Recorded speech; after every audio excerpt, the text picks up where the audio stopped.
Are you ليكوا conscious? فيديو جديد بطريقة Could جديدة من you الشنطة can you من prove it? اللولي. طلبت مني قريب وقلت أكيد لازم أصورها لكم وأقول لكم الطريقة. شنطة ولا أسهل ولا أجمل وفي نفس الوقت عملية جدا ومساحتها حلوة أوي أوي أوي، وتقدروا تستهلكوا فيها كمية مش كبيرة من اللولي. تعالوا يلا نبدأ مع بعض ونشوف كل التفاصيل.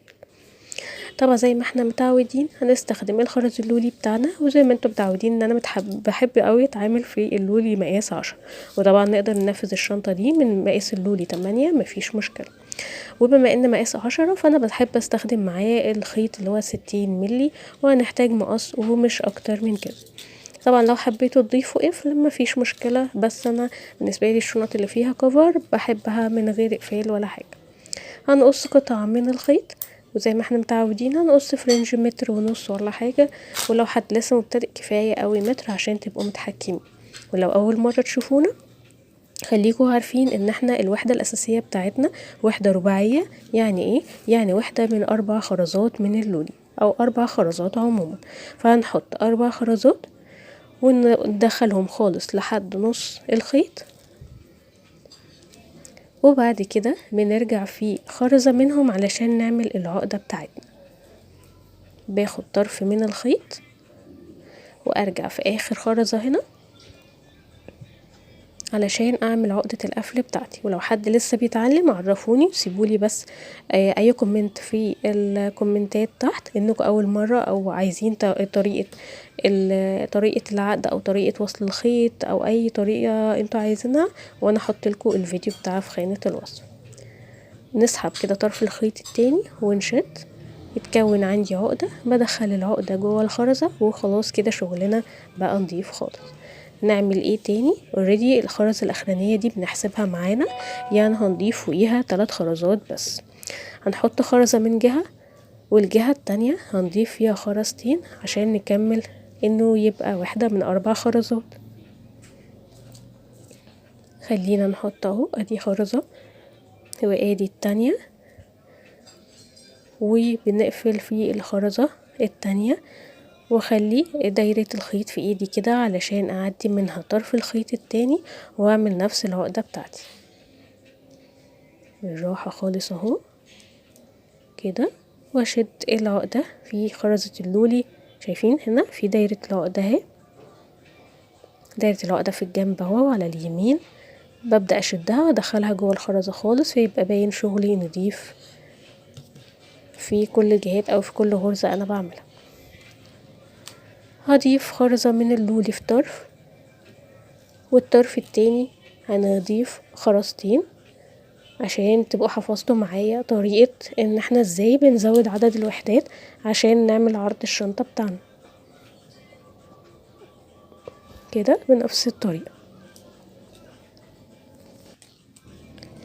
واشد منها طرف الخيط التاني واشد العقدة بتاعتي وادخل العقدة داخل الخرزة اللولي. بكمل بقى لحد ما اعمل عرض الشنطة اللي انا عايزاه. ده العرض اللي انا كنت عايزاه. تقدروا تعملوها عرض 13 12 14 بس مش اقل من 12 طبعا علشان تبقى مساحتها كويسه. فانا بحب دايما العرض بتاع 13، ولو حد عايز شنطه كبيره بتبقى مقاس او عرض 14. نضيف المره دي 3 خرزات في نفس الخيط اللي معايا على الشمال خالص او تحت. ليه؟ علشان اوجه الخيط معايا لفوق. بصوا كده اما عملنا العقده معايا اهي، واشد منها الخيط التاني هتلاقوا تحول طرف الخيط لفوق طرفين الخيط سواء اللي على اليمين او على الشمال، فاقدر بالتالي اغير اتجاه الخيط. فاحنا كده كنت عاملة 13 وحدة وزودت الوحدة ال14 وخليت العقد اللي فوق. هضيف في نفس الطرف الشمال ده هضيف 3 خرزات وبرضو هقفل في الخرزة التالتة، وده ليه؟ عشان ازود كمان اتجاه الخيط لليمين. يبقى انا كل ما بحط الخرز في اتجاه واحد من الخيط ده معناه ان انا بغير اتجاه القفل بتاعي بتاع الخيط. شايفين الخيط اتحول ازاي؟ بقى عندي خيط فوق وخيط تحت، واللي تحت جنب خرزة على طول بدخل فيها، والخرزة دي هتبقى معايا من بداية الوحدة الجديدة. يعني الوحدة الجديدة اوريدي معايا فيها خرزتين اللي على الجنب واللي تحت. وهضيف في الطرف الشمال خرزتين علشان اكمل معايا الوحدة الرباعية واقفل في الخرزة التانية. وبكده بنبدأ في تاني واحدة هتظهر معانا جانبية تجاه اليمين. شايفين اهو الاتجاه مش ازاي؟ بنمشي بنفس الطريقة لحد نهاية السطر، وفي نهاية السطر بيكون في اختلاف بسيط جدا. حاولت ان انا اخليها اول اصور لكم من الوحدة اللي قبل النهاية عشان تركزوا دايما ان في بيسعى عليهم ان دي واحدة لوحدها. شايفين ان انا طول ما انا عندي خرزتين لولي فوق يبقى دي واحدة ودي واحدة، لان في كتير بيغلطوا الحتة دي او يسعى عليهم اخر غلطة. واشد الخيط كده. في النهاية هدخل برضو الخيط زي ما احنا متعودين، بس المرة دي هضيف الخرز في ناحية تانية خالص. المرة دي هضيف الخرز في الخيط اللي على اليمين علشان عايزة اغير اتجاه الخيط للدور الجديد لفوق. وبقفل كده في الخرزة التانية، وهلاقي الخيط اتوجه معايا لفوق. وزي بقى ما احنا قلنا المرة اللي فاتت ان احنا بنبدأ الدور ده من الناحية التانية، ان انا عايزة اغير كمان اتجاه دخول الخرز للاتجاه العكسي، يعني المرة دي من اليمين للشمال. يبقى الخيط اللي معايا في اليمين هضيف فيه 3 خرزات مرة واحدة، واقفل الخرزة التالتة علشان يتوجه معايا الخيط للشمال. كده كل الخطوات هتبقى معاكوا علشان لو حد اول مرة يتعامل فيها او لسه بيتعلم جديد هتبقوا انتوا شايفين الطريقة بالتفصيل. بصوا هنا هندخل في الخرز اللي عليها الدور تحت. فكده معايا خرزتين وبضيف خرزتين وبكمل بقى بنفس الطريقة مع كل ارتفاع سطر جديد لحد ما نعمل القطعة بتاعتنا. وكده وصلنا لطول القطعة بتاعتنا. ظبطنا القطعة بتاعتنا وعايزين نعمل القاعدة المفروض ان انا عايزاها 3 وحدات. ال3 وحدات دول يعني الوحدة اللي في النص اللي هي العدد الفردي بالنسبة لنا، وجنبها كمان وحدتين. طيب بشتغلهم ازاي؟ شايفين اهوت ال3 خرزات دول ال3 وحدات اللي عايزة اشتغل عليها.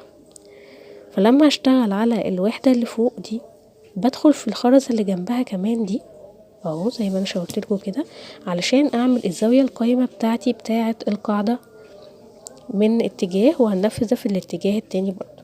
يبقى بدخل في الخرزتين دول وهيبان لكم اكتر واحنا بننفذ دلوقتي، هيبان لكم الشكل اكتر. كده دخلت الخيط في الخرزتين دول اللي ورا بعض، الوحدة اللي انا عايزة اشتغل عليها وخرزة من الوحدة اللي قبلها على طول. والخيط اللي فوق هضيف فيه خرزتين واقفل في الخرزة التانية، وهوريكم الشكل هيتكون ازاي.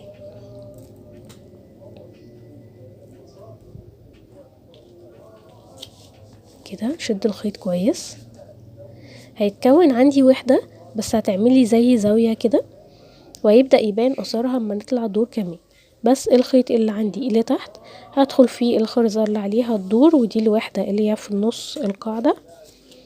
هيبقى كده اوريدي عندي خرزتين برضو، هضيف 2. دي واحدة، التانية، ونقفل في الخرزة التانية. ولفيت كده علشان يبقى اسهل معايا ان هروح اشتغل على الزاوية التانية.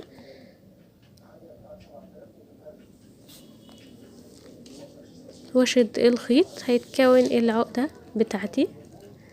باقي كده الزاوية هنا، بصوا الزاوية هنا خلاص بتبقى بانت او اتحددت معايا. خرزة الاخيرة من الوحدة والخرزة اللي تحت والخرزة الجانبية، يعني معايا 3. هدخل بالخيط في الخرزتين دول، وبالتالي انا هضيف كده خرزة او واحدة بس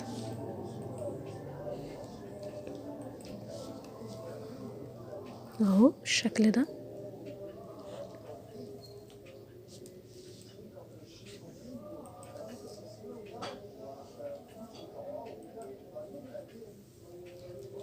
واشد العقدة بتاعتي.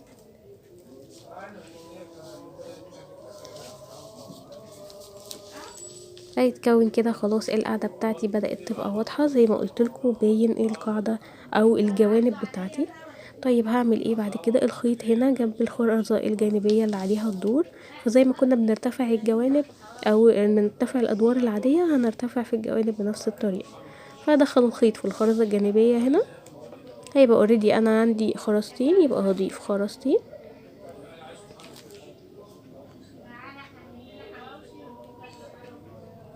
اهو بالشكل ده كده، واقفل في الخرزة التانية واشد الخيط، وطبعا الف الشغل علشان يبقى اسهل ليا وابقى شايفة اكتر على الطبيعة. اوريدي بقى معايا خرزة وفي خرزة جانبية جنبها، هدخل في الخرزة الجانبية اللي جنبها ونفس الكلام، هيتكون معايا 3 خرزات واقفل تاني الخرزة الرابعة، وببدأ ارتفع بقى بنفس الطريقة الجنبين واقفلهم خالص ويبقى باقي الكفر بتاعنا.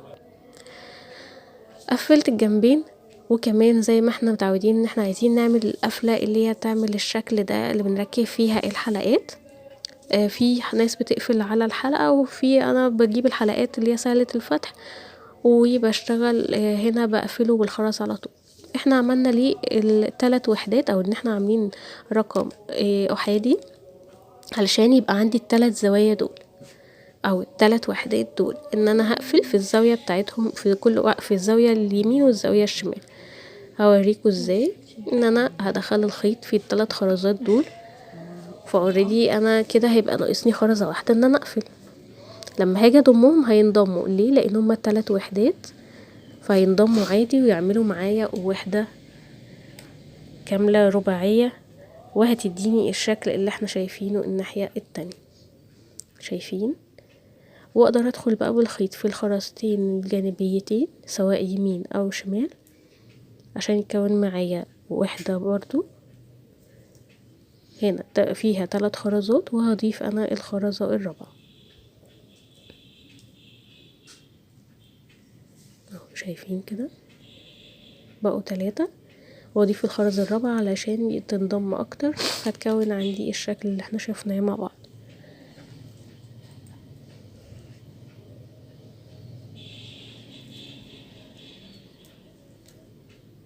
ونشد الخيط كويس، هنلاقي الوحدة اتكونت معايا، ونكرر نفس الخطوة تاني في الخرزتين الجانبيتين اللي موجودين يمين وشمال تحتهم، وهنقفل واحدة كمان عشان يبقى كده اوريدي اتقفل معايا 3 مرات، عاملين انه كأنه وحدتين مقفولين في الجنب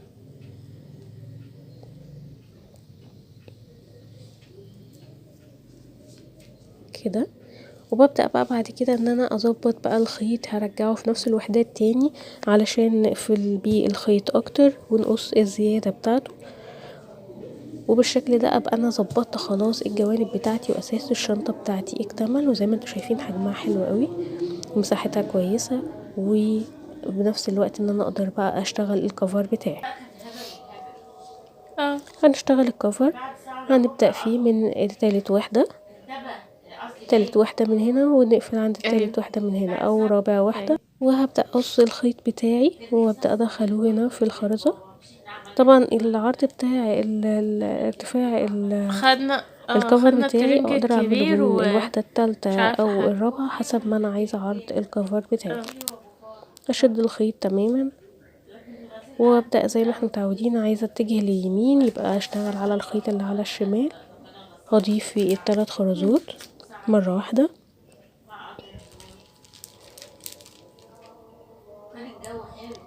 علشان يوجهني الاتجاه اليمين.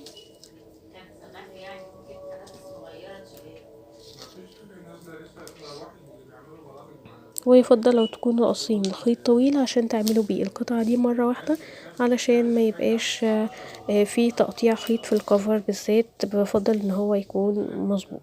هنكمل بقى بنفس طريقة ما احنا كنا بنشتغل السطور اهو. اشتغلت، تقدروا تشتغلوا هنا 3 سطور او 4 كمان، دول كلهم هيضيعوا في الجزء القلابة، الجزء يعني اللي بنقلبه على الشنطة عشان تتقفل. بس المرة دي انا هقفل في الخرزة الجانبية هنا، وهقول لكم ليه مش هقفل في الخرزة اللي فوق. ليه؟ علشان اسهل عليا توجيه الخيط، ان انا عايزه ابدا بعد كده اشتغل السطور الجديده تناقصيه. عايزه اوجه الخيط والفه زي ما هتشوفوا معايا دلوقتي. هنا الخيط اللي هنا هوجهه في الخرزه دي واخرجه من الناحيه دي، والطرف الخيط التاني هلفه في الوحده كامله علشان يخرج عكس الخيط اللي انا لسه معدياه ده، علشان ابقى وجهت ان الخيط لتاني وحدة، علشان ان انا اقدر اطلع السطر الجديد من تاني وحدة، فيتعمل عندي زي تناقص كده للعدد علشان نكون الجزء اللي شكله مثلث اللي انتوا شايفينه معايا اهو. بدخل هنا وارجع اخرجه كمان من الخرزة دي.